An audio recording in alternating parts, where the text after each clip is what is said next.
Chapter 11.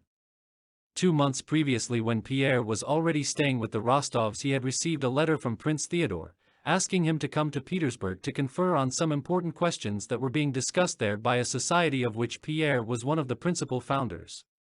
On reading that letter, she always read her husband's letters, Natasha herself suggested that he should go to Petersburg, though she would feel his absence very acutely. She attributed immense importance to all her husband's intellectual and abstract interests, though she did not understand them, and she always dreaded being a hindrance to him in such matters. To Pierre's timid look of inquiry after reading the letter, she replied by asking him to go, but to fix a definite date for his return. He was given 4 weeks' leave of absence. Ever since that leave of absence had expired, more than a fortnight before, Natasha had been in a constant state of alarm, depression, and irritability. Denisov, now a general on the retired list and much dissatisfied with the present state of affairs, had arrived during that fortnight. He looked at Natasha with sorrow and surprise, as at a bad likeness of a person once dear. A dull, dejected look, random replies, and talk about the nursery was all he saw and heard from his former enchantress. Natasha was sad and irritable all that time, especially when her mother, her brother, Sonia, or Countess Mary, in their efforts to console her, tried to excuse Pierre and suggested reasons for his delay in returning. "It's all nonsense, all rubbish, those discussions which lead to nothing, and all those idiotic societies," Natasha declared of the very affairs in the immense importance of which she firmly believed. And she would go to the nursery to nurse Petya, her only boy. No one else could tell her anything so comforting or so reasonable as this little 3-month-old creature when he lay at her breast and she was conscious of the movement of his lips and the snuffling of his little nose. That creature said, "You are angry, you are jealous, you would like to pay him out, you are afraid, but here am I. And I am he," and that was unanswerable. It was more than true. During that fortnight of anxiety, Natasha resorted to the baby for comfort so often, and fussed over him so much, that she overfed him and he fell ill. She was terrified by his illness, and yet that was just what she needed. While attending to him, she bore the anxiety about her husband more easily.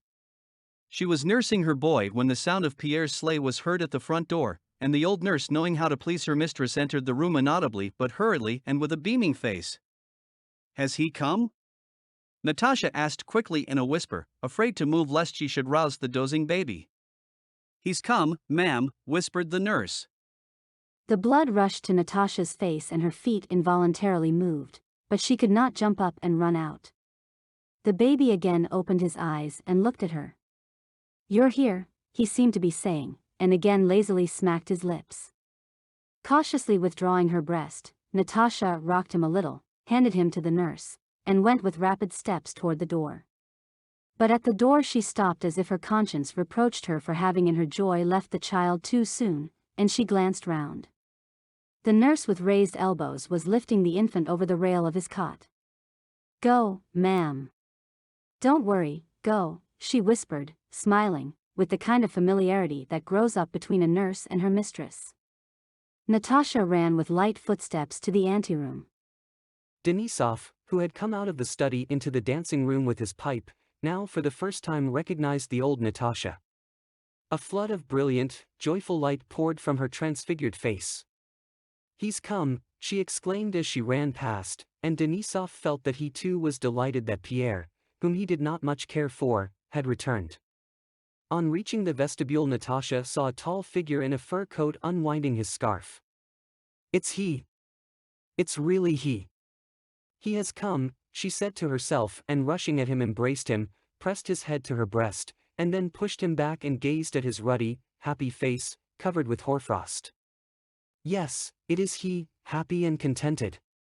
Then all at once she remembered the tortures of suspense she had experienced for the last fortnight, and the joy that had lit up her face vanished. She frowned and overwhelmed Pierre with a torrent of reproaches and angry words. "Yes, it's all very well for you. You are pleased, you've had a good time.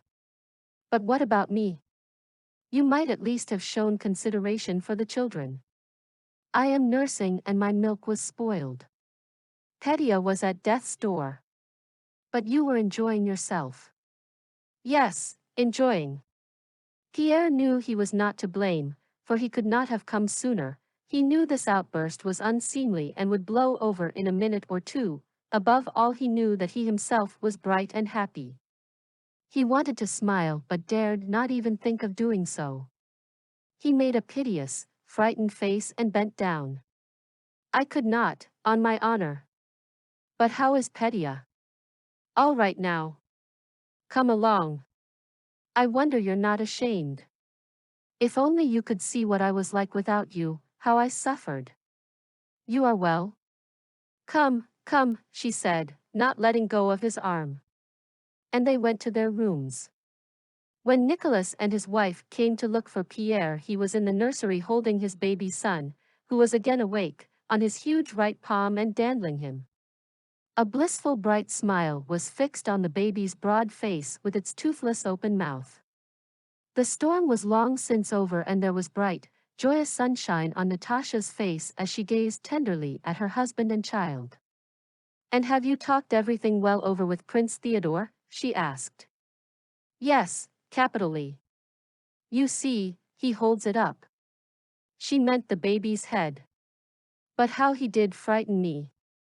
You've seen the princess? Is it true she's in love with that? Yes, just fancy. At that moment Nicholas and Countess Mary came in. Pierre with the baby on his hand stooped, kissed them, and replied to their inquiries. But in spite of much that was interesting and had to be discussed, the baby with the little cap on its unsteady head evidently absorbed all his attention. How sweet, said Countess Mary, looking at and playing with the baby. Now, Nicholas, she added, turning to her husband, I can't understand how it is you don't see the charm of these delicious marvels. I don't and can't, replied Nicholas, looking coldly at the baby. A lump of flesh. Come along, Pierre. And yet he's such an affectionate father, said Countess Mary, vindicating her husband, but only after they are a year old or so. Now, Pierre nurses them splendidly, said Natasha. He says his hand is just made for a baby's seat. Just look. Only not for this, Pierre suddenly exclaimed with a laugh, and shifting the baby he gave him to the nurse.